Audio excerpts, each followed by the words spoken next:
Have you ever heard a recording that sends a shiver down your spine? The kind that makes you question everything you thought you knew? Tonight, we re-diving into one of the most chilling and perplexing mysteries in aviation history, the disappearance of Frederick Valentich. It was October 21st, 1978, a clear evening over the Bass Strait in Australia.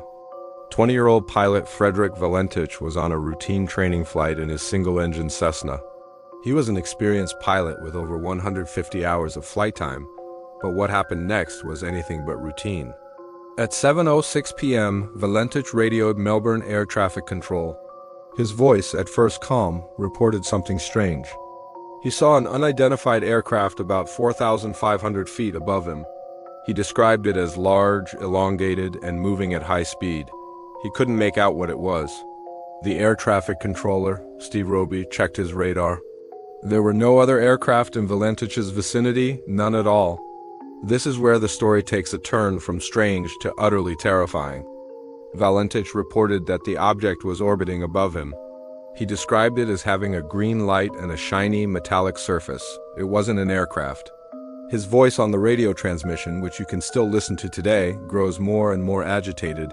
He says, "It seems to be playing some sort of game.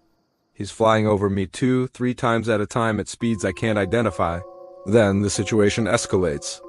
Valentich tells the control tower that the object is now hovering directly on top of him. He states, "It's hovering and it's not an aircraft."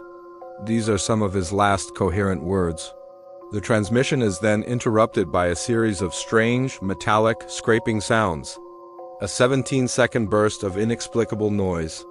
Then silence. Frederick Valentich and his Cessna 182 were never seen again. An extensive sea and air search was launched immediately. They combed the area for days, but found absolutely nothing.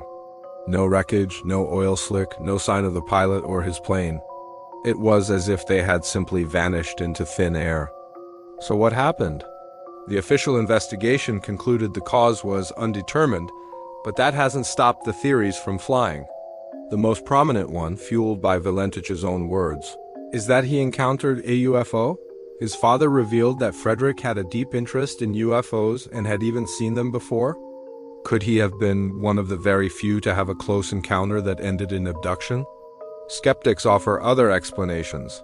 Some suggest he became disoriented, perhaps flying upside down, and was seeing the reflections of his own lights on the water.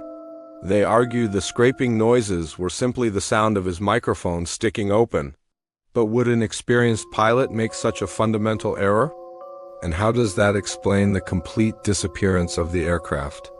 Another theory is that he staged his own disappearance, but why? He had a good life, a girlfriend, and no apparent reason to run away. And how could he have pulled off such a perfect vanishing act without leaving a single trace? Decades later, the case remains wide open. The audio recording of his final moments is a haunting artifact, a direct line to a man facing the unknown. It's a puzzle with no solution, a story without an ending. The metallic sounds, the pilot's panicked voice describing an object that officially wasn't there, it all adds up to one of aviation's greatest unsolved mysteries. What do you think happened to Frederick Valentich?